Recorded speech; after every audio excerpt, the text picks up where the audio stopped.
One day, at the station, a tourist was talking to Sir Topham Hatt about some things. Sir Handel and Peter Sam were at the station taking some passengers, and they heard everything of what the tourist had to say.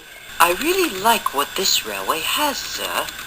I'll tell the boss everything about this, and if he likes what he hears, then we'll take it. The two engines didn't like what they were hearing, and Sir Handel whispered something to Peter Sam. It's just like our old railway, remember? Except it seems like that man has a boss who wants to buy this railway and take charge of it. We might end up going to separate railways this time. Peter Sam wasn't so sure about Sir Handel's rumor, but he was scared that it might come true. Sir Handel told the other engines that night, and they were worried as well, making Peter Sam even more worried than ever. The next morning he was picking up passengers at a station, but he was still worried so much that he was close to crying. His driver noticed this, and knew that something was wrong. What's the matter, Peter Sam? Haven't you heard the rumour? The guy from yesterday will tell his boss about the railway, and that boss might buy our railway and will sell us. I don't want to get sold. Oh, Peter Sam, you can be one funny engine sometimes. Those people aren't going to buy you in the railway. They work for a television program, and they want to take some pictures for the world to see. After his driver explained everything, his mood changed from sad to very happy, and he sang about it too. I'm not going to be sold, I'm not going to be sold. Then he told the other engines at the sheds after he was done with the express. They were all excited, except Sir Handel. I don't hold with it. You all make fools of yourselves. Television these days is nothing but garbage. I mean, why do you think Leica Tamer 100 sticks with DVDs as a collection and use them as a TV schedule for himself, as well as ignoring the news? Hey, let's not break the fourth wall. Stick with the script.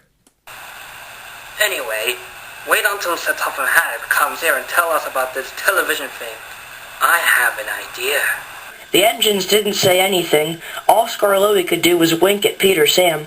The next morning, Sir Topham Hatt came to their sheds. He was telling them about the TV crew, but Sir Handel was very quiet because he was waiting for his chance to get out of the plan. Now, I want you engines to do what I'm about to tell you. Then came Sir Handel's chance.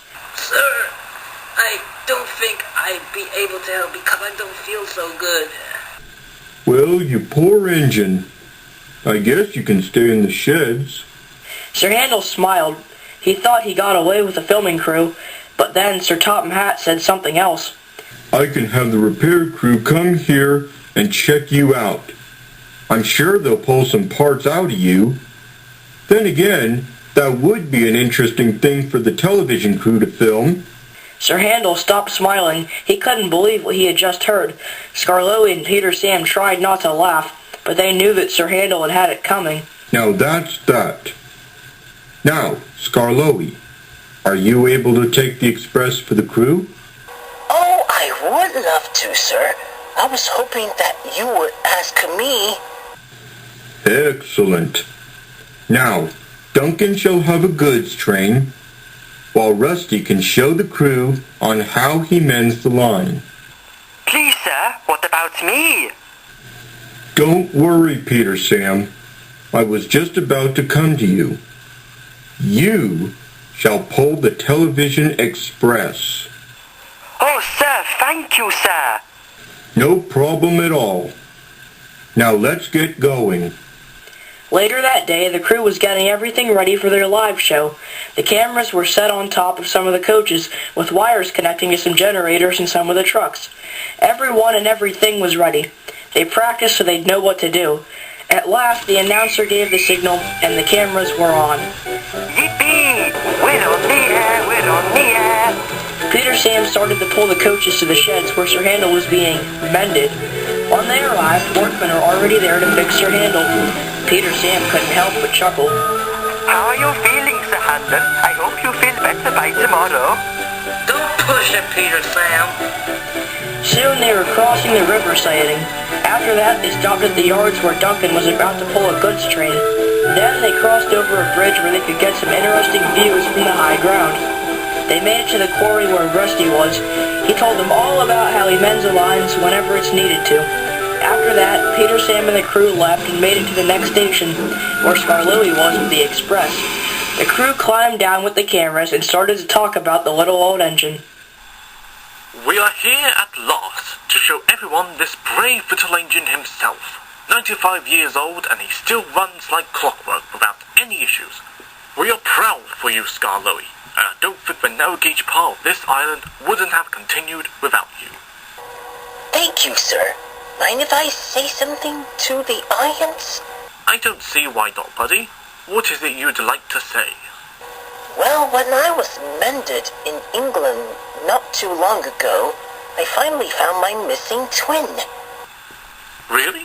There's another ancient who's like you? Oh yes, sir, there is. He was being mended too. His name is Telly Lynn. When the workmen saw us together, they laughed and said that we were little old twins. Telly Lynn told me about his railway, and it was a very lovely railway. It's in Wales. The workmen fixed us both and sent us home.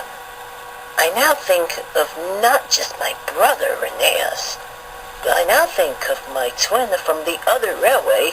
He's just like me with the same age. Now go see out not just him, but the railway he's in. If you do, then wish him good rails and good runnings from Skarloey. Thank you, Skarloey. You heard him, folks. Go see the other railway and his twin brother. That will be the end of our trip, so I'm wishing you ancients a good luck on keeping your railway well. This is Richard Baker, signing off. Good night.